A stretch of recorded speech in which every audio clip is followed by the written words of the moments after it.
Hammer of Soul received a couple of major buffs when Act 2 of Revenant released, and has now shifted the way Titans are played forever.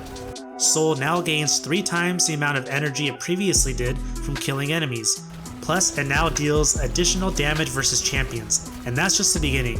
I'm gonna show you how we can pile on an additional 70% damage to this super, use multiple options for weakening bosses and champions, and still have enough layers of defense and healing to no longer need heal clip on any of our weapons. All of these options are on top of the already meta-defining Consecration build. So once we combine these two playstyles, well, let me just say, GM Nightfalls have never been easier. Having said that, I think our optimal choice for using Hammer of Soul is to combine it with Spirit of the Star Eater. That's because it applies a stacking multiplier to our super each time we pick up an Orb of Power and our super energy is already full. The damage works like this. 1 stack equals 18.2%. 2 stacks is 36.4%. 3 stacks is 54.6%. 4 stacks is 59.7%. 5 stacks is 64.8%, and 6 stacks is 70%, maxing out at 6 stacks. The synergy between prismatic aspects and fragments is what transforms Hammer of Soul from 2 to 3 usages per activity to a near constant uptime. Starting off, Barricade is mostly for survivability, as well as tanking aggro away from teammates and fire team content. That being the case, Tower Barricade is awesome for creating new corners to pop out from and sniping enemies. Since we're taking Consecration for one of our facets, then Frenzied Blade is a no-brainer here. Having multiple Consecrations allows us to burst down tougher enemies and bosses, especially during Transcendence. As far as grenades, I believe that Suppression is the best choice here because of the ability to stun overload champions, create void breaches on kill, and build up a weakening pulse thanks to its synergy with an artifact perk I'll get into later. We've already talked about Consecration, so we can skip that. Unbreakable here is amazing, for similar reasons to Tower Barricade, but on top of that, it's a quick activation overshield up to 45 HP, and it counts as grenade kills, meaning it also applies a weakening pulse thanks to our artifact. I'll get into that a bit later though. Alright, for facets we start with Facet of Protection for the 15% damage resistance when 3 or more enemies are nearby. Facet of Dawn for the Radiant buff which empowers weapons with a 25% damage buff for 10 seconds. It also breaks through barrier champion shields and stuns them. But if there are no barrier champions, I recommend you replace this with Facet of Sacrifice so that all of our abilities and even Hammer of Soul build up a dark transcendence energy on kills. Facet of Awakening helps us generate elemental pickups such as stasis shards, void breaches, and fire sprites. Also, our hammer throws generate solar pickups on kill, which help us get our grenade ability back that much quicker.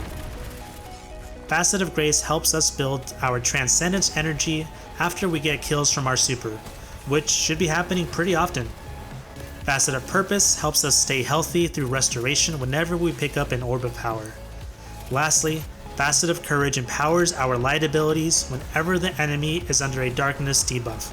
For us, that means our solar and void abilities do extra damage to enemies that are severed from our Frenzied Blade, or that are suspended from our Transcendent Grenade. This weapon loadout doesn't just work, it dominates, thanks to 2 grenade launchers and a pulse rifle with incandescent. But before I get into those, let me just say that this build works better without an exotic weapon, at least in my opinion. I couldn't find one that fit my playstyle and was as reliable as the legendary choices out there. But if you have a favorite exotic, I'm sure you'll find a slot to make it work and have fun. But back to the weapons. Starting with the kinetic slot, we have Lost Signal. Ever since this weapon came out during Echoes, I've been hard pressed to replace this for any other weapon. The damage, ability regen, transcendence energy generation, and the fact that it's craftable is just too good to pass up. I like to take mine with auto-loading holster and Warple weapon, since this is my go-to for stunning overload champions, thanks to the seasonal artifact. Also, now that roaming super energy builds up faster, this weapon is straight up nasty. Look at this. The energy slot was honestly a tricky choice. In the end, I settled on the Jurassic Green Solar Pulse Rifle. This season, pulse rifles can easily stun unstoppable champions from aiming down sights and firing an explosive shot. Besides that, Subsistence and Incandescent synergize to keep up scorch stacks on enemies and ignitions. Plus, if you're getting rapid kills, enemies will drop fire sprites, which regen your grenade energy. And in the power slot, we have the tried and true Edge Transit with Envious Assassin and Bait and Switch. Besides the burst damage it provides, it is also able to weaken bosses and champions through the Concussive Reload artifact perk. It has a couple of other synergies with the artifact, but I'll get into those in a minute. Seriously, try out this weapon loadout. You'll be surprised by how little you have to manually reload any of your weapons. Jurassic is the only one you might reload if you aren't getting kills quickly enough, but auto-loading holster and Envious Assassin are tremendous quality of life perks when running double GLs. At first glance, the season's artifact does not provide any support for solar supers or weapons. However, it does provide extra survivability and methods for weakening enemies that we otherwise would not have access to. From column 1, we take Unstoppable Pulse Rifle, Overload Breach Loaded Grenade Launcher, and the newly added Authorized Mods melee perks. This keeps our melee mods extremely cheap on all of our armor pieces. I'll cover exactly which mods we take a little bit later. For now, just know that we get some pretty incredible value out of them. Column 2 doesn't have great options, so we just take Killing Breeze and Rapid Impacts. Okay, from column 3, we take Total Carnage, Power from Pain, and the Thick of It. Total Carnage gives us an additional layer of defense whenever we use a finisher on a powerful combatant, which is pretty much any non-red bar enemy. If you wear at least 2 Shadestalker armor pieces, you gain additional damage resistance and replenish health. I'll get back to Power from Pain in a minute. The Thick of It gives us a free armor charge whenever we are surrounded, which is pretty much every time we use Consecration. Moving on to column 4, Debilitating Wave unleashes a damaging wave that matches our super element. This will go off at the same time as Total Carnage. Concussive Reload weakens bosses or champions, meaning they'll take an additional 15% damage when they are damaged by a grenade launcher. For the last column, we go Supernova and Served Cold. I alluded to Supernova earlier when I talked about our suppression grenade. If we kill multiple enemies with it, then a Void Breach will drop. We pick that up, and our next source of void damage creates a large weakening pulse. After killing these weakened combatants, we gain Devour thanks to Power from Pain. As for Served Cold, it reads as follows. Picking up a Stasis Shard grants you class ability energy. Picking up a Void Breach grants you melee energy. Luckily, we have the chance to create Stasis and Void pickups thanks to Facet of Awakening. Moving on to tonics. Fortunately, or not, depending on your feelings on tonics this season, there aren't strong tonic options that synergize with this build. However, if you feel like you have to use a tonic, then you may as well boost Power from Pain. It will help you generate more Void Breaches and thus more weakening pulses. There's a lot of flexibility when it comes to armor mod choices.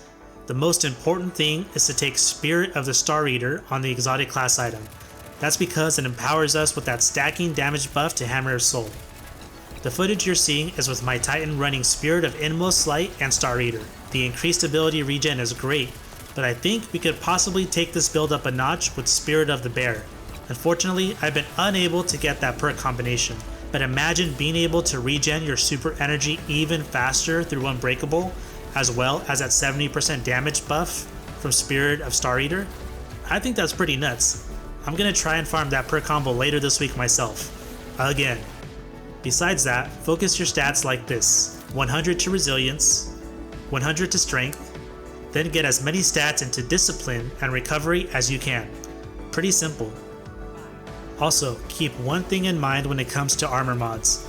Melee mods are discounted thanks to our seasonal artifact. That means running double heavy-handed and grenade kickstart on your gauntlets is now possible. Plus, hands-on in your helmet is easily able to slot into any loadout now that it just costs 1 energy. On top of that, We want to throw in finishers every now and then for damage resistance and a bit of health recovery. So why not spend 1 energy on your class item to proc healthy finisher whenever you have 1 or more armor charges. May as well, since it's icing on the cake as far as health regen from this build. Lastly, make sure to wear at least 2 pieces of Shadestalker armor if you want to get the most out of the Total Carnage artifact perk. In practice, here is the general gameplay loop. You want to throw out Lost Signals AoE at the start of a skirmish, then continue to defeat enemies with your pulse rifle, hopefully creating ignitions through your incandescent perk in the process. If there's a lot of fighting going on, you should have your super ready within a minute or so. After that, you let your Spirit of Star Eater do its job and gather orbs of power until you reach 6 stacks. The only thing you might want to consider is stunning champions first before activating Hammer of Soul. Otherwise, go to town with hammer throws, and in the process you should be able to fill up your Transcendence energy. Find a group of enemies to burst down with your Transcendence. If you throw out enough consecrations, grenades, and finishers, you'll build your super bag completely. Remember to throw in plenty of finishers as well, especially when you need some health back. Overall, don't hoard any of your abilities, use them often, and enjoy the gameplay of having near constant rotations of super, transcendence, consecration spam, and on-demand stuns for each champion type. If you enjoyed this build, then check out my last Destiny video for an incredibly strong stasis build that handles solo master plus content with ease.